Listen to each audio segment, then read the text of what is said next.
For 300 years, humanity smiled at the galaxy with open hands and peaceful words.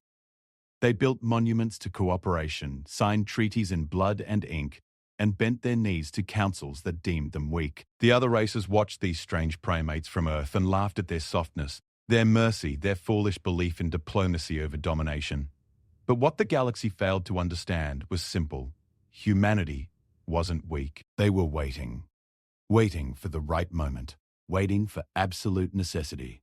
Waiting until every other option had burned to ash. Because humans had learned something terrible during their violent climb from the caves to the stars, they had learned that the most dangerous weapon isn't the one you show, but the one you hide. And for 3 centuries, while the galaxy measured humanity by their smile, they never once looked behind it. Now, as extinction pounds at humanity's door and alien fleets darken Earth's sky, one transmission echoes across the void. Not a plea, not a surrender, a warning. And the galaxy is about to discover why humanity's greatest lie wasn't pretending to be strong. It was pretending to be civilized. The Valorian warship Eternal Judgment hung in the void above Mars, like a cathedral of death. Its hull stretched for kilometers, a masterpiece of organic metal that pulsed with bioluminescent veins. Commander Thexar stood on the observation deck, his 4 eyes scanning the red planet below with satisfaction. Smoke rose from human colonies in thin columns, tribute to another successful bombardment. The humans are retreating to their homeworld, his tactical officer reported, mandibles clicking with amusement. Their defensive fleet is scattered. Earth will fall within 3 cycles. Thexar allowed himself a moment of pride.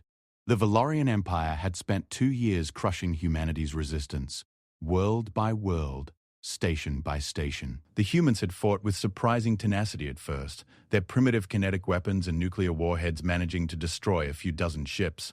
But against the combined might of the Valorian fleet and their allies, the Kryn Collective and the Moltari sovereignty, humanity never stood a chance. Have they sent another surrender offer?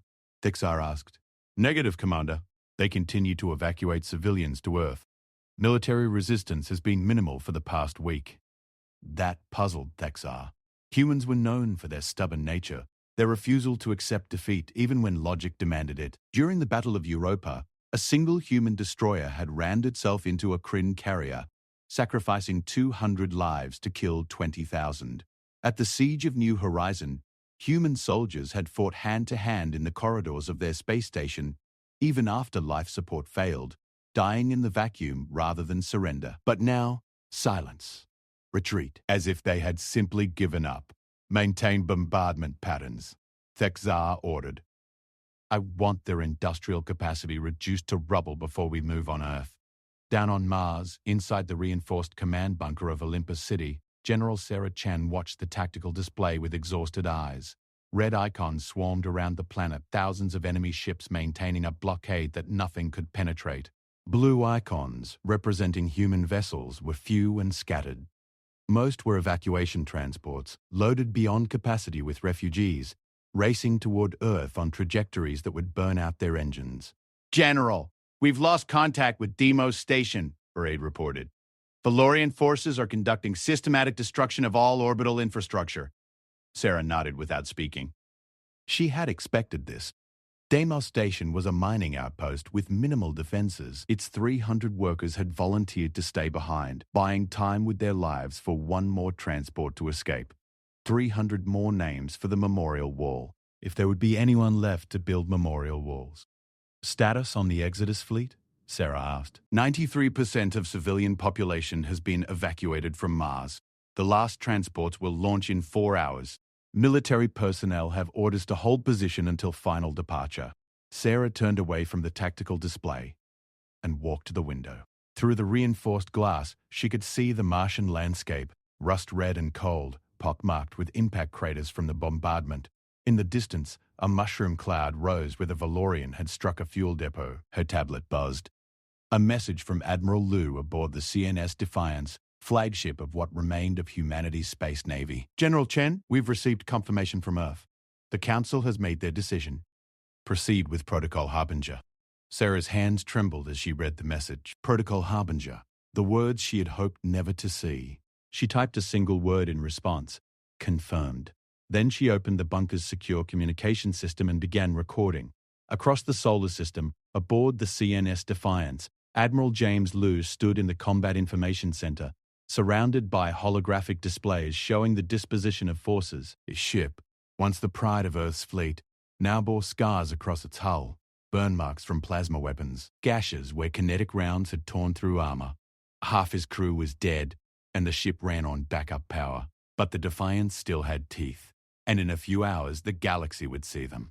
Admiral, receiving transmission from Mars Command, his communications officer announced. General Chen has confirmed Protocol Harbinger. Liu took a breath. Around him, the bridge crew worked in focused silence. They knew what was coming. They had all volunteered for this final mission. How long until the Valorian fleet moves on Earth? Liu asked. Estimated 72 hours, sir. Their advance elements are already positioning for orbital bombardment. Days, Earth had evacuated what population it could to underground shelters, but billions remained on the surface. The Valorian would kill them all, systematically, efficiently, as they had killed the populations of every human colony. The war had started over resources, a disputed asteroid belt in the Kepler system that both humans and Valorian claimed. Diplomacy had failed. Humanity, being the younger species, the weaker species, had been expected to back down. When they didn't, the Valorian Empire had struck, and humanity had discovered that being right meant nothing when the enemy had more ships, more weapons, more allies. Sir, should we begin transmission? His communications officer asked. Leo nodded. Send it on all frequencies. Make sure every ship in the system receives it. Valorian, Kryn, Moltari. I want their high commands to hear every word. The officer's fingers danced across controls. Channel open, Admiral. You're broadcasting. Liu straightened his uniform, though no one would see it.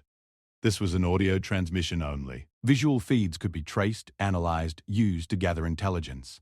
But his words, his voice, needed to carry across the void with absolute clarity. This is Admiral James Liu of the Confederated Nations of Earth, broadcasting on all frequencies to all forces in the solar system. This message is directed to Commander Thexar of the Valorian Empire, Overmind Kalseth of the Kryn Collective, and High Chancellor Vormus of the Moltari Sovereignty. He paused, letting the weight of his words settle. The 2 years your combined forces have waged war against humanity. You have destroyed our colonies, killed our civilians, and pushed us to the brink of extinction. You have ignored every attempt at ceasefire, rejected every plea for negotiation. You have made your intentions clear, the complete annihilation of the human species. Liu could see his crew watching him now, their faces grim. They knew the history. They had lived it. We have fought you with everything we have. Our ships, our weapons, our lives. We have shown you our courage, our determination, our refusal to die quietly. But you have mistaken our restraint for weakness. You believe that because we have not unleashed our full power, we do not possess it. On the tactical display, Liu watched the enemy fleet. Thousands of ships confident in their superiority, preparing for the final assault on Earth. You are wrong. The 2 words hung in the silence of space, carried by radio waves across millions of kilometers. This is humanity's final warning. Cease your attack on Earth immediately. Withdraw your forces from the solar system. Return to your territories and never threaten us again. You have 72 hours to comply. Leo's voice hardened, each word deliberate and cold. If you do not, we will show you what we have been hiding. We will demonstrate why humanity feared itself long before we feared you. We will reveal the weapons we locked away, the systems we swore never to activate, the darkness we have kept chained for 300 years. He leaned closer to the microphone, his voice dropping to barely above a whisper, but every word clear. We tried to be better than our history. We tried to join the galaxy as equals, as partners, as friends. You have forced us to remember what we truly are. And when you see it, when you witness the horror we have suppressed, you will understand why humanity's greatest victory was not conquering the stars, it was conquering ourselves. Liu straightened. 72 hours, Commander Thexar. Cease fire, or face what we've been hiding. There will be no second warning. There will be no mercy. There will be no survivors to carry word of what happened here. He nodded to his communications officer, who cut the transmission. Silence filled the bridge. Then, slowly, One officer began to clap. Another joined.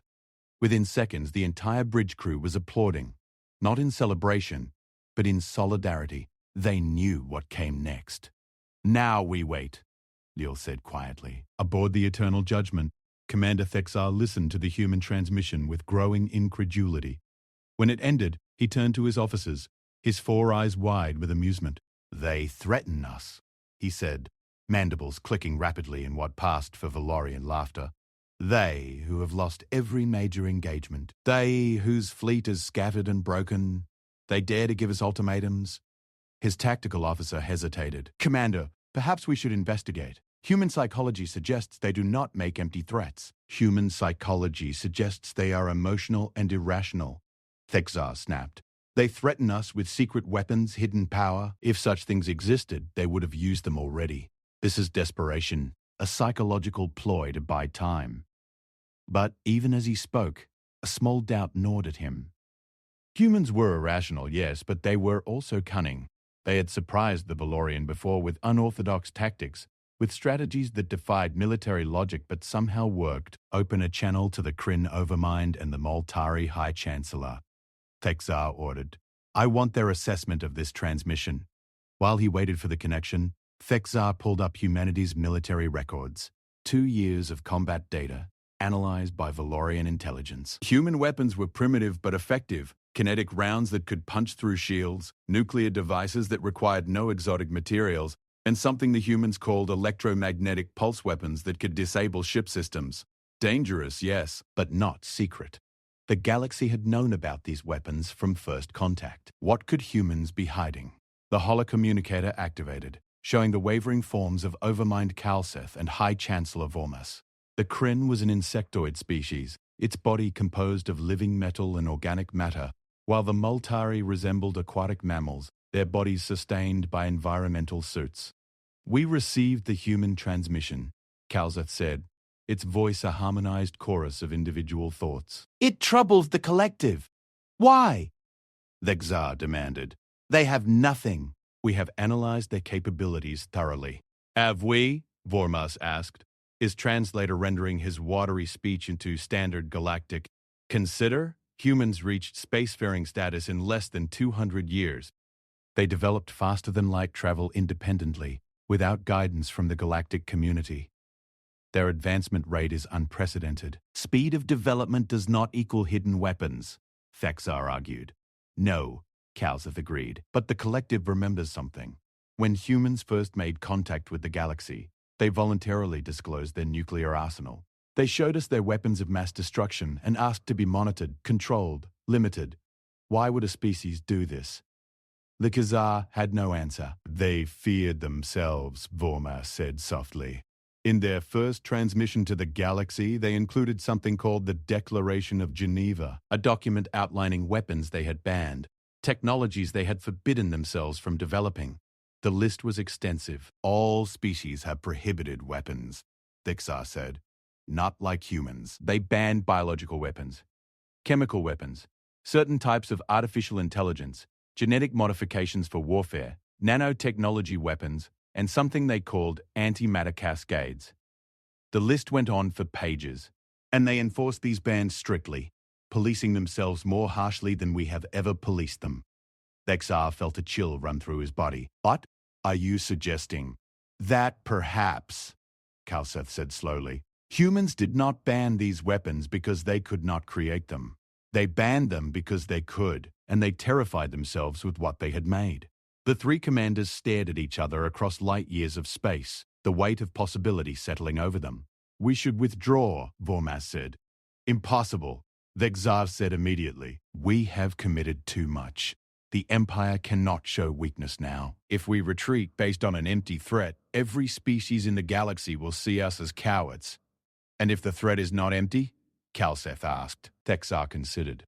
"The political cost of withdrawal versus the military cost of potential unknown weapons. His pride versus pragmatism.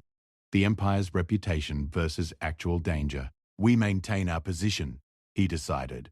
"But we accelerate the timeline. We move on Earth now, immediately. If humans have a secret weapon, we will not give them time to deploy it. We will bombard from orbit, overwhelming any defense they might prepare. One planet cannot stand against 3,000 ships. You are certain of this? Bormas pressed. I am certain that we have already won, Thexar said. Human desperation changes nothing. Begin the assault. As the holocommunicators deactivated, Thexar turned back to his tactical display. 3,000 ships, the combined might of 3 empires, moving as one toward Earth. Whatever the humans were hiding, it would not matter. He was sure of it. Almost sure. Deep beneath the surface of Earth, 3 kilometers below the Rocky Mountains, existed a facility that no alien species knew about. No satellite had ever detected it. No intelligence network had ever uncovered its existence. Even among humans, fewer than 50 people knew it was there. The facility had no official name. In classified documents, it was referred to only as Site Zero. In the whispered conversations of the few who knew it existed, it was called something else. The Vault. Elena Rodriguez stood before the massive titanium door, her hand pressed against the biometric scanner. She was 63 years old, had 3 PhDs, and had spent the last 30 years as the director of humanity's most terrible secret. Today, for the first time since the facility was built, she would open the door. Dr. Rodriguez, a voice said behind her. She turned to see General Martinez, commander of Earth's underground military installations. His face was grave. Are you certain? Once we do this, there's no going back. Elena looked at the door. Behind it lay the culmination of human ingenuity and human darkness. Technologies that had been locked away by unanimous vote of every nation on Earth. Technologies that had sparked debates lasting decades. Technologies that had almost caused a civil war when some argued they should be destroyed entirely. The Valorian fleet will reach bombardment range in 18 hours, Elena said. They rejected Admiral Lu's warning. They're going to kill everyone on the surface. 7 billion people, General. Every man, woman, and child on Earth. I know, Martinez said quietly. Then we're certain. Elena's hand remained on the scanner. Because if we die, these systems die with us. And the galaxy will continue to be a place where the strong devour the weak, where mercy is weakness, and where peaceful species are extinct species. The scanner beeped. The door's locking mechanisms disengaged with a series of heavy clunks. Slowly, the 5-meter-thick titanium door swung open, revealing a darkness beyond. Alana stepped through, and the lights activated automatically. The chamber was enormous, a cathedral of science and death. Rows of containment units stretched into the distance, each one labeled with codes that only a handful of people could decipher. Computer terminals lined the walls, their screens dark but ready, and in the center of it all stood the control hub, a cylindrical tower of technology that connected to systems scattered across Earth and throughout the solar system. My God, Martinez whispered. I've read the reports, seen the simulations, but seeing it in person, frightening, isn't it? Elena walked to the nearest containment unit. The label read, Prometheus Swarm, authorized personnel only. This one contains 11 trillion nanobots, each smaller than a blood cell. Once released, they can reshape matter at the molecular level. They were designed to terraform Mars in 6 months. We banned them when we realized they could also disassemble living tissue in seconds, spreading through populations like a technological plague. She moved to the next unit. This is the Medusa Array, orbital mirrors powered by fusion reactors designed to focus solar energy for planetary engineering. We built 3 of them. The calculations showed they could also be used to turn the surface of a planet into glass in under an hour. Martinez followed her deeper into the vault. Each containment unit revealed another nightmare. Biological weapons that could target specific genetic markers. Artificial intelligence systems capable of autonomous warfare. Quantum disruptors that could tear apart the atomic bonds of matter. Antimatter warheads that made nuclear weapons look like fireworks. We spent 300 years developing these. Elena said, not because we wanted to, but because we could. Because human curiosity demanded we explore every possibility, push every boundary, and when we saw what we had created, when we truly understood the implications, we chose to lock it all away. Why? Martinez asked. Why not destroy them? Elena stopped walking and turned to face him. Because we're human, General. We're contradiction incarnate. We create beauty and we create horror, often with the same tools. We knew that one day we might need these weapons. We hoped that day would never come. But we also knew that if we destroyed them, we would just recreate them when we were desperate. Better to keep them secure, controlled, studied, than to lose the knowledge and have it rediscovered in panic. She walked to the control hub and began activating systems. Screens flickered to life around them, showing readouts, schematics, and status reports. 3 centuries ago, when we nearly destroyed ourselves with nuclear weapons, we learned a lesson.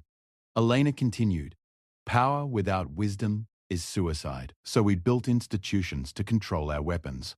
We created treaties to limit ourselves. We developed ethics to guide our science. We became civilized not because we were weak, but because we knew how dangerous we truly were. Her fingers moved across holographic controls. The galaxy saw our restraint and called it weakness. They saw our treaties and thought us limited. They saw our ethics and believed us soft. A new screen appeared, showing the position of the Valorian fleet. 3,000 ships, moving toward Earth in a formation designed for orbital bombardment. "They were wrong," Elena said. "We weren't weak. We were just trying to be better than our worst impulses. But they didn't give us a choice." She pressed a final key. Throughout the facility, containment units began their unlock sequences. Security protocols that had stood for 3 centuries started to fall away. Systems that had been dormant began to wake. "What happens now?" Martinez asked. "Now, we show the galaxy why humanity's enemies should have accepted peace when it was offered." Aboard the CNS Defiance, Admiral Liu received the encrypted message from Site 0. "Vault open. Stems activating. Harvinger protocol engaged." He closed his eyes for a moment, saying a silent prayer for forgiveness. Then he opened the ship-wide communication channel. "All hands, this is the Admiral. In approximately 17 hours, the enemy fleet will begin their final assault on Earth. They have ignored our warning. They have rejected peace. They have chosen extermination." He paused, letting his crew absorb this. In response, Earth Command has authorized Protocol Harbinger. For those of you not familiar with this protocol, I will be blunt. We are about to deploy weapon systems that humanity banned 300 years ago. Systems we swore never to use. Systems that represent the darkest aspects of human capability. Around the ship, crew members stopped their work, listening intently. Some of you may question this decision. Some may feel we are becoming the monsters we fought against.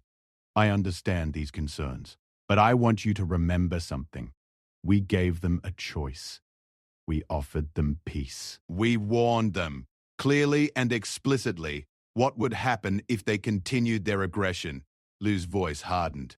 They chose to ignore us. They chose to come to our home and attempt genocide. They chose this fate. He took a breath. In 18 hours, this war will end. One way or another, the threat to humanity will be eliminated. I want every member of this crew to understand what we're about to do is necessary. Not good, not righteous, but necessary. We do this so that humanity survives. We do this so that Earth endures. We do this so that our children have a future. All stations, prepare for combat operations. Defiance out.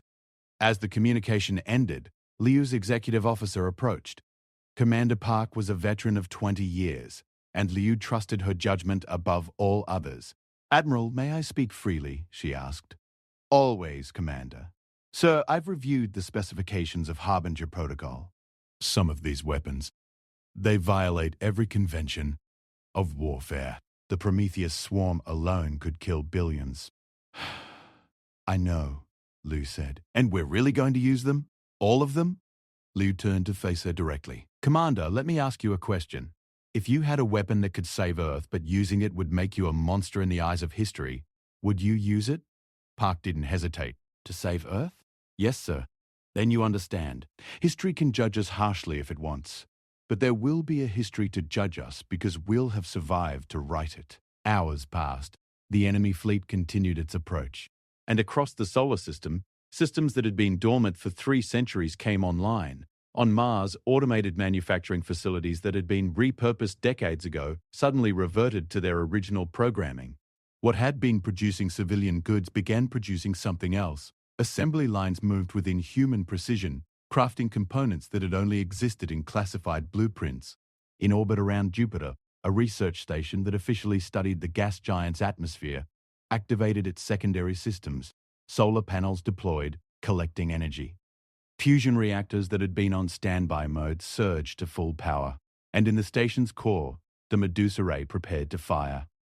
On Earth's moon, beneath the crater Copernicus, a weapons platform that appeared to be a defunct mining operation opened its armored shell. Railguns emerged, each one capable of accelerating projectiles to a fraction of light speed.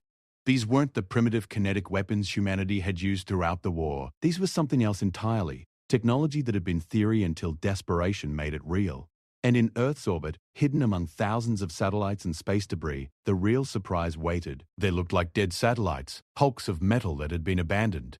In reality, they were eggs, and inside each one, something grew. Commander Thexar watched the tactical display as his fleet entered Earth's orbital space. The planet hung before them, blue and green and fragile. No ship rose to meet them, no weapons fired. The humans had apparently accepted their fate. "All ships maintain formation," Thexar ordered. "Begin bombardment preparation. Target all major population centers." His tactical officer hesitated. "Commander, long-range sensors are detecting unusual energy signatures throughout the system. Multiple sources, unknown origin." "Specify," Thexar demanded.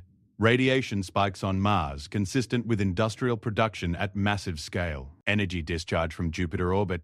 Thermal signatures suggesting weapon systems activation. And around Earth itself, Commander, I'm reading over 8,000 distinct power sources that weren't there during our last scan." Thexar felt a cold sensation in his stomach. "Show me!" The tactical display zoomed in on Earth. Red icons began appearing, thousands of them scattered across the planet's orbital space. Each one represented a power signature that matched active weapons systems. "That's impossible," Thexar said. "We destroyed their orbital infrastructure weeks ago." "There's no way they could have deployed this many platforms without us detecting it, unless they were already there," his tactical officer said slowly. "Already in position, dormant, waiting to be activated." The Khazar thought about the human transmission. Cease fire, or face what we've been hiding. He had assumed it was a bluff. Desperation, psychological warfare. Defensive positions, he ordered. "All ships, raise shields, arm weapons, maintain vigilance. We proceed with caution." But even as he gave the order, he saw movement on the tactical display. The red icons around Earth weren't just power sources. They were moving, accelerating, coming toward his fleet. "Contact incoming!" his tactical officer shouted. "Unknown projectiles, multiple vectors, estimated time to intercept 30 seconds. All ships, evasive..." Point defense systems engage. The Valorian fleet broke formation, thousands of ships scattering as they tried to avoid the incoming assault. Point defense lasers lit up space, targeting the projectiles. Dozens were destroyed, their explosions blooming silently in the void. But not all of them. The projectiles that survived the defensive fire hit their targets with devastating precision, but they didn't explode. Instead, they latched onto the Valorian ships' hulls and began to change. Thexar watched in horror as the projectile that struck the cruiser adjacent to his flagship started to spread. It wasn't a weapon in any conventional sense. It was alive, growing, consuming the ship's armor, and transforming it into more of itself. Within seconds, the entire cruiser was covered in a metallic sheen that pulsed with its own light. "What is that?" Thexar demanded. His science officer's voice shook. It's nanotechnology, Commander. Self-replicating machines. They're breaking down the molecular structure of the ship and rebuilding it into more nanobots. The process is exponential. The infected cruiser's communication channel opened. Screams filled the frequency. Then silence. Then the cruiser's engines fired, but not under Valorian control. The ship turned, its weapon systems activating, and opened fire on the vessels around it. "It's been hijacked," the tactical officer shouted. "The nanobots are controlling the ship's systems." More projectiles struck more ships. More vessels became infected. What had been a fleet of 3,000 was rapidly becoming an enemy, turning against itself as human technology converted Valorian ships into weapons. "Retreat," Thexar ordered. "All ships, full burn away from Earth. Destroy any vessel showing signs of infection." The Valorian fleet tried to withdraw, but the infected ships pursued them. And from Mars, from Jupiter, from the Moon, more weapons activated, railguns fired. Energy beams lanced through space. And somewhere, Hidden in the vast darkness between planets, something else stirred. Commander Kalseth of the Kryn Collective watched the battle unfold from a safe distance. The Kryn ships had held back, maintaining a position millions of kilometers from Earth, ready to provide support if needed. Now, seeing the chaos consuming the Valorian fleet, Kalseth understood why humans had warned them. The Collective has made an error, Kalseth transmitted to its fellow nodes. Humans were not hiding weakness, they were hiding strength. Withdraw immediately. Full retreat to Kryn space. But even as the Kryn ships began to turn, new contacts appeared on sensors. Ships, but not like any the Kryn had seen before. They seemed to shift and blur, their forms unstable, as if they existed only partially in real space. What are those? A Kryn tactical node asked. The answer came in fire. The strange ships opened fire with weapons that didn't travel through space but appeared directly at their targets, bypassing shields and armor. Kryn vessels exploded, their debris scattering across the void. Kalseth tried to send a final transmission, a warning to the greater collective. Do not fight the humans. But before the message could be completed, one of the ghost ships appeared directly beside Kalseth's flagship. The last thing the Kryn Overmind knew was light. Terrible, consuming light that unmade everything it touched. High Chancellor Vormas of the Moltari watched from the safety of his command ship, positioned at the edge of the solar system. He saw the Valorian fleet decimated. He saw the Kryn vessels destroyed. And he understood, with perfect clarity, that humanity had been sincere in their warning. Open all channels, Vormas ordered. Broadcast on every frequency. This is High Chancellor Vormas to Earth Command. The Moltari sovereignty formally requests immediate ceasefire. We withdraw all forces from human space. We offer unconditional surrender. Please stop! For a long moment, there was no response. The terrible weapons continued their work, hunting down fleeing ships with ruthless efficiency. Then, finally, a voice answered, This is Admiral Liu of Earth Defense Fleet. Your surrender is acknowledged, Chancellor Vormas. Withdraw your forces immediately. Any ship that remains in the solar system in 10 minutes will be destroyed. No exceptions. Understood, Admiral. We are leaving now. Please tell your people we meant no offense. We were wrong. So very wrong. The Moltari ships engaged their fastest strides and fled, leaving behind the burning remains of the invasion force. Aboard the CNS Defiance, Admiral Liu watched the retreating vessels on his tactical display. Around him, his crew sat in stunned silence, processing what they had just witnessed. Sir, Commander Park said quietly, we've won. Liu nodded slowly. Yes, we've won. But his voice carried no triumph, only tired resignation, because he knew what this victory meant. Humanity had shown the galaxy its true face, the face it had tried so hard to hide, the face that had terrified them into 3 centuries of self-imposed restraint. The galaxy would never forget this day, and they would never trust humanity again. 7 days after the battle, Elena Rodriguez stood in the vault, methodically shutting down the systems that had won the war. Each containment unit locked with a heavy clunk that echoed through the massive chamber. Each terminal went dark. The weapons that had saved humanity returned to their sleep, locked away once more behind layers of security and secrecy. She worked alone. General Martinez had offered to help, but Elena had refused. This was her responsibility. She had opened the door. She would close it, and she would carry the weight of that decision for whatever remained of her life. Dr. Rodriguez! A voice called from the entrance. She turned to see Admiral Liu standing in the doorway, his uniform rumpled, his eyes carrying the exhaustion of someone who hadn't slept in days. Admiral, Elena acknowledged, I didn't expect to see you here. I came to thank you, Liu said, walking into the chamber. What you did, what you authorized, saved Earth, saved humanity. Without these weapons, we would all be dead. Elena touched the nearest containment unit. The Prometheus swarm killed 200,000 Valorian crew members in less than 3 minutes. It disassembled them at the molecular level, turning living beings into grey dust. I authorized that, Admiral. I gave the order to unleash something so terrible that we banned it 3 centuries ago. You saved 7 billion lives, Liu said firmly. Did I? Elena turned to face him. Or did I doom us to something worse? The galaxy has seen what we're capable of now. They've seen the weapons we've hidden. Do you think they'll ever trust us again? Do you think they'll ever believe us when we say we come in peace? Lu had no answer because he had been thinking the same thing for 7 days. On Mars, in the hastily rebuilt command center of Olympus City, General Sarah Chen reviewed damage reports. The Valorian bombardment had destroyed 40% of the colony's infrastructure. 3,000 civilians had died. Entire districts would need to be rebuilt from scratch. But Mars still existed. The colony survived, and the children who had huddled in shelters during the bombardment were alive to see another sunrise. Chen's tablet buzzed with an incoming transmission. Encrypted, high priority, from Earth Command. General Chen, this is President Okafor. I need to brief you on the current diplomatic situation. Chen activated the secure holographic channel. President Amara Okafor appeared, seated in what looked like an underground bunker. The surface government buildings had all been destroyed in the opening moments of the war. Madam President, Chen acknowledged. General, in the week since the battle, we've received communications from 47 different species. Some are congratulating us on our victory. Some are offering alliance. And some are demanding explanations.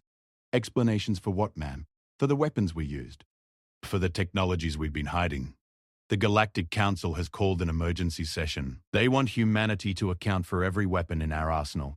They want full disclosure of all banned technologies. They're calling it a matter of galactic security. Chen felt anger rising in her chest. We saved ourselves from genocide and now they want to interrogate us? That's one way to look at it, Okafor said.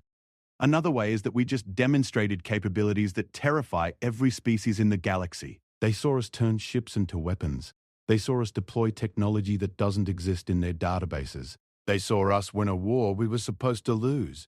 And now they're afraid. Good, Chen said. Let them be afraid. Let them think twice before they threaten another peaceful species. Sarah, Okafor said, using Chen's first name, which she rarely did, I understand your anger. I share it.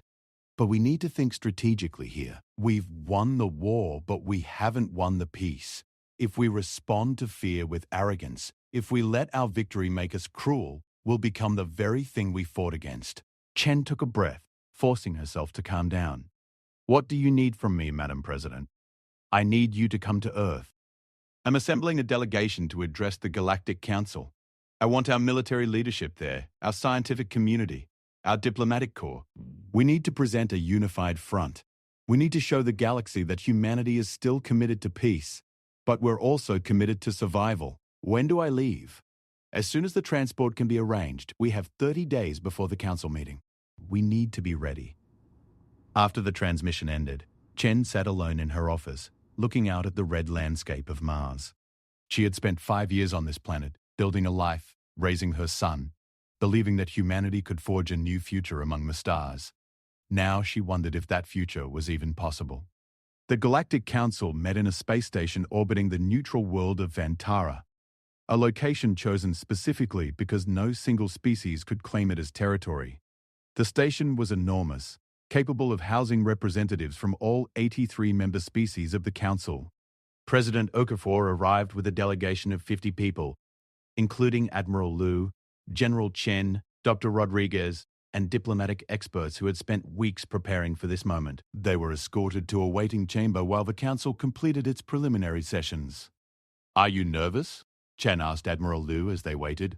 Terrified, Lu admitted. I've faced down enemy fleets, commanded ships in combat, made life and death decisions under fire. But walking into a room full of species who now fear us, it's different. They should fear us, Dr. Sayo. Rodriguez said quietly. We gave them every reason to. Before anyone could respond, the chamber doors opened. A Vantaran official, a species that resembled upright amphibians, gestured for them to follow. The council is ready for you now. The council chamber was a massive circular room with seats arranged in tiers, rising up around a central platform. Each species had its own section, marked by symbols and flags. As the human delegation entered, the murmur of conversation died. All eyes, in whatever form they took, turned to watch. President Okafor walked to the central platform, her delegation standing behind her. She had dressed simply, in formal attire but nothing ostentatious. She wanted to project strength without arrogance, confidence without aggression. Honored members of the Galactic Council, she began, her voice amplified throughout the chamber. I am President Amara Okafor, representing the Confederated Nations of Earth. I stand before you today in the aftermath of a war we did not seek, did not want, but were forced to fight. She paused, letting her words settle. 7 days ago, humanity used weapons that shocked the galaxy. Weapons that violated conventions, defied expectations, and demonstrated capabilities you did not know we possessed. You have summoned us here to explain ourselves, to justify our actions, to account for our secrets. Okafor looked around the chamber, meeting the gaze of as many representatives as she could. Very well. Here is our explanation. We refused to die. Murmurs ran through the chamber. Okafor continued. 300 years ago, humanity nearly destroyed itself. We developed weapons of such terrible power that we came within hours of extinction. In the aftermath of that near apocalypse, we made a choice. We chose to limit ourselves. We banned certain technologies, locked away certain weapons, and imposed restrictions on our own development that were stricter than any other species in the galaxy. She gestured to Dr. Rodriguez, who stepped forward. This is Dr. Elena Rodriguez, Director of Scientific Ethics. She can explain the scope of our self-imposed limitations. Elena moved to the platform, her hands trembling slightly. She had spent her entire career in secret facilities. Speaking to the galaxy was terrifying. Humanity banned or severely restricted over 400 separate technologies, she said. Biological weapons that could target specific genetic markers. Nanotechnology that could self-replicate and consume entire ecosystems. Artificial intelligence systems capable of autonomous warfare. Quantum disruptors, antimatter cascades, neural hijacking devices, and dozens of others. She pulled up a holographic display showing the list. It scrolled for several minutes. We didn't ban these because we couldn't create them. We banned them because we could, because we had tested them, seen their effects, and been horrified by what we had made. So we locked them away. We created institutions to ensure they would never be used. We built the Vault, a facility designed to preserve these technologies in case of absolute emergency, but also to keep them from ever being deployed. Elena's voice strengthened as she spoke. For 3 centuries, we kept our word.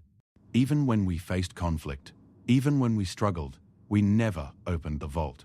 We fought our wars with conventional weapons. We accepted limitations. We tried to be civilized. Until you faced extinction, a voice called from the council. It was Ambassador Rethkal of the Zerian Dominion, a species known for their philosophical nature. Then you abandoned civilization. No, Okafor said, stepping forward again. We didn't abandon civilization. We defended it. There's a difference. She pointed to where the Valorian section sat, notably empty. The Valorian Empire had not sent a representative. Their government was still in chaos after losing their entire invasion fleet. The Valorian Empire came to our system with 3,000 ships. They bombarded our colonies. They killed our civilians. They rejected every attempt at peace, every offer of negotiation. They made clear their intention, the complete extermination of humanity, not conquest, not subjugation, extinction. Okafor's voice rose with controlled passion. We gave them a warning, a clear, explicit warning. We told them to cease fire or face what we had been hiding. They laughed at us. They accelerated their attack. They chose genocide over peace. She turned, addressing the entire council now. What would you have had us do? Accept death? Allow our species to be wiped out because we didn't want to use weapons that frightened you? Should we have died to maintain our reputation for civilization? Silence filled the chamber. No one had an answer. We showed restraint for 300 years, Okafor continued. We limited ourselves, policed ourselves, restricted ourselves in ways no other species has ever done. We became members of this council in good faith. We signed your treaties, followed your laws, respected your customs. And when we were threatened with extinction, when we used the weapons we had specifically preserved for such an emergency, you call us monsters. Ambassador Rethkal stood. President Okafor, I do not think anyone here believes humanity should have accepted extinction. The question is not whether you defended yourselves. The question is what happens now. You have demonstrated capabilities that change the power balance of the entire galaxy. How can we trust that you will not use these weapons for aggression? How can we be certain that humanity will not become the very thing you fought against? It was a fair question. Okafor knew it. The entire delegation knew it. You can't be certain, Okafor admitted. Just as we can never be certain of any species' intentions, trust isn't about certainty. It's about choice. It's about evidence. It's about history. She gestured to Admiral Liu. This is Admiral James Liu. He commanded our defense fleet during the war. Admiral, tell the Council what you did after the battle. Liu stepped forward, uncomfortable with the attention, but willing to speak. After the Maltari surrendered and withdrew, after the Valorian fleet was destroyed and the Kryn vessels eliminated, we began shutdown procedures. We deactivated all Harbinger Protocol weapons. We recalled the Prometheus swarm before it could spread beyond the infected ships. We shut down the Medusa Ray. We sealed the vault. He looked around the chamber. We could have pressed our advantage. We could have pursued the fleeing ships, destroyed them completely. We could have taken our weapons and imposed our will on the galaxy. We didn't. We won the war, and then we immediately returned to the same self-imposed limitations we had maintained for 3 centuries. Because you feared retaliation, a voice called from the Kryn section. It was Overmind Dalseth, who had survived the battle because their ship had been positioned far from the fighting. No, Liu said flatly. Because it was the right thing to do. Because we're not monsters. We're humans. And humans, despite all our flaws, despite all our capacity for darkness, have always had a choice. We can embrace our worst instincts, or we can rise above them. It chose the latter once. We'll choose it again. Dr. Rodriguez stepped forward one more time. If I may address the Council. I opened the vault. I gave the authorization to deploy those weapons. I carry that responsibility, and I will carry it for the rest of my life. But I want you to understand something. Those weapons terrify me more than they terrify you, because I know what they can do. I've seen the simulations, run the calculations, understood the implications. Her voice dropped, becoming almost confessional. Every night since the battle, I have nightmares. I see the Valorian crew members dying, disassembled by nanobots I unleashed. I see ships torn apart by weapons I activated. I know exactly how many lives ended because of my decision. 200,342. Tears formed in her eyes, but she didn't wipe them away. I count them. I remember them. I will never forget them. That's the difference between humanity and those who would abuse power. We remember. We count. We carry the weight of what we do. She looked directly at Ambassador Rethkar. You ask how you can trust us? You can trust us because we don't trust ourselves. You can trust us because we know what we're capable of, and it horrifies us. You can trust us because we locked away our worst weapons and only used them when we had no other choice. And you can trust us because, given that choice again, we would make the same decision but hope every day that we never have to. The council chamber fell silent. Representatives looked at each other, uncertain how to proceed. Finally, Ambassador Rethkar spoke again. The Zarian Dominion moves that humanity be allowed to retain their weapons, under the condition that they maintain their current security protocols and submit to periodic inspections by neutral observers. Furthermore, we move that the Galactic Council issue a formal condemnation of the Valorian Empire's actions and recognize humanity's response as justified self-defense. A Kryn collective seconds this motion. Overmind Dalseth said, we attacked humanity based on alliance obligations and overconfidence. We were wrong. They defended themselves appropriately. The galaxy should learn from this mistake. One by one, species began to speak. Some supported humanity. Some remained skeptical. Some called for further restrictions. The debate lasted for hours, voices rising and falling in dozens of languages. Finally, the vote was called. The resolution passed by a narrow margin. Humanity would be allowed to keep their weapons, but under strict oversight. They would remain part of the Galactic Council, and the Valorian Empire would face sanctions for their attempted genocide. As the session ended and the human delegation prepared to leave, Ambassador Rethkar approached President Okafor privately. A word, President? Of course, Ambassador. Rethkar's species communicated partially through color changes in their skin, which Okafor's translator rendered as emotional context. Right now, the pattern suggested respect mixed with concern. What you did was necessary, Rethkar said. But it has changed everything. Before this war, many species saw humanity as harmless, even weak. Now, they see you as potentially the most dangerous species in the galaxy. I know, Okafor said quietly. How will you handle that burden? She thought about the 7 billion people on Earth who were alive because of weapons that terrified her. She thought about the colonists on Mars rebuilding their homes. She thought about the children who would grow up in a galaxy that now feared their species. The same way we've always handled our burdens, she said. We'll carry them. We'll do our best to be worthy of the trust you've given us. We'll continue to limit ourselves, police ourselves, and strive to be better than our worst impulses, and we'll hope that the galaxy learns the lesson we learned 300 years ago, which is that the strong don't have to be cruel, that power doesn't require oppression, that civilization isn't about having weapons or refusing to have them. It's about choosing when to use them and, more importantly, choosing when not to. Rethkal's skin patterns shifted to something Okafor's translator rendered as thoughtful agreement. An interesting philosophy. I hope humanity can maintain it. So do we, Ambassador. So do we. 3 months after the battle, life on Earth began to return to normal. Cities rebuilt. Refugees returned to their homes. The space fleet started repairs and reconstruction. Humanity slowly exhaled the breath they had been holding. In the vault, deep beneath the Rocky Mountains, Elena Rodriguez performed her final inspection. Every containment unit was sealed. Every system was dormant. Every weapon that had won the war was locked away once more. She stood before the control hub, her hand resting on the terminal that could activate everything. One touch, one command, and humanity's terrible arsenal would wake again. She thought about the 200,000 Valorian who had died. She thought about the Kryn crews who had been obliterated. She thought about the fear in Ambassador Rethkal's voice when discussing humanity's weapons.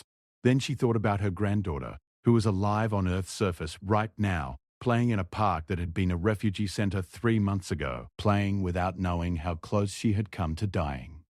Playing in a world that still existed because terrible weapons had been used. Eleanor removed her hand from the terminal and walked to the door. She didn't look back. When the massive titanium door closed behind her, locking with its familiar heavy clunk, she felt something she hadn't felt in months. Not peace, not pride, but perhaps the beginning of acceptance. Admiral Liu stood on the bridge of the CNS Defiance, watching Earth rotate slowly in the view screen. The ship had been fully repaired, better than before. New armor, new weapons, new systems. She was ready for war. But Leo hoped she would never fight again. Admiral, Commander Park approached. We've received new orders from Earth Command. We are to take up patrol duties along the outer colonies. Standard peacekeeping operations. Peacekeeping, Liu repeated. Interesting choice of words. Sir? Nothing, Commander. Lay in a course for the patrol route, standard cruise speed. No rush. As the Defiance turned and began its journey, Liu thought about the transmission he had sent 3 months ago, the warning that had changed everything. Cease fire, or face what we've been hiding. The galaxy had called their bluff, and discovered it wasn't a bluff at all. Now humanity had to live with that revelation. They had to prove that having terrible weapons didn't make them terrible people. They had to demonstrate that restraint wasn't weakness, and that the choice not to use power was sometimes more impressive than using it. It would take time, perhaps decades, perhaps centuries, but Liu believed humanity could do it. They had hidden their weapons for 300 years before the war. They could maintain that discipline again. They had to, because the alternative was becoming the very monsters they had fought so hard not to be. On Mars, General Sarah Chen walked through the rebuilt sectors of Olympus City with her son. The boy was 12 years old now, old enough to remember the war, the fear, the days spent in shelters while death reigned from above. "Mom," he asked, "are we the bad guys now?" It was a question she had been dreading, but also expecting. Her son was smart, observant. He listened to the news reports, heard the debates about humanity's weapons. "No," she said carefully, "we're not the bad guys. But we're not simple heroes either. We did what we had to do to survive. Sometimes survival requires difficult choices, but we killed a lot of aliens." Her son persisted. "More than they killed of us." And that's something we have to live with. But here's what you need to understand. Those aliens came here to kill all of us. Not just soldiers, not just adults. Everyone, including you. We stopped them. We did terrible things to stop them, but we stopped them. Her son thought about this. Will we have to do it again? I hope not, Chen said honestly. I hope the galaxy learned its lesson. I hope humanity learned its lesson too. I hope we can all be better. They continued walking past the memorial wall where 3,000 names were engraved, the names of colonists who had died in the bombardment. Chen stopped, placing her hand on the stone. These people died because someone else decided they didn't have the right to live, she said to her son. We made sure their deaths weren't meaningless. We made sure humanity survived. That's not being bad guys. That's being human. Her son nodded, not fully understanding but accepting his mother's words. They would have this conversation again many times as he grew older. And each time, Chen hoped she would have better answers. Far from Earth, in the rebuilt capital of the Valorian Empire, the new government convened. The old leadership had been removed after the disastrous war, replaced by reformers who promised a different approach to galactic politics. The new Commander-General, Velmara, addressed the assembled leaders with a message that would have been unthinkable under the previous regime. The war with humanity taught us a critical lesson, Velmara said. We assumed that because we had more ships, more weapons, more experience, we would win. We assumed that humanity's restraint indicated weakness. We were catastrophically wrong. She displayed footage of the battle, the moment when human weapons had turned the tide. The Valorian leadership watched in silence, seeing their fleet torn apart by technologies they hadn't known existed. Humanity held back for 300 years. Velmara continued. They maintained peace, followed treaties, limited themselves voluntarily. We interpreted this as inability rather than choice. We attacked them, threatened them with extinction, and forced them to reveal what they truly were. She paused. And what they are, more than anything, is survivors. They will do whatever necessary to continue existing. Any species that forgets this lesson will suffer our fate. The Valorian leadership voted unanimously to pursue peace with humanity, to respect their territory, and to never again underestimate the capacity of a species that chooses restraint over aggression, because they had learned what the rest of the galaxy was still learning. Humanity's greatest strength wasn't the weapons they had hidden. It was the fact that they had chosen to hide them at all. And humanity, for their part, locked the vault once more and returned to the stars, carrying with them the knowledge of what they were capable of and the determination to be better than their capabilities suggested. They had given the galaxy a warning. Now they would spend the rest of their existence proving that the warning had been enough, because in the end, humanity's last transmission wasn't about showing the galaxy what they could destroy. It was about showing the galaxy what they chose not to.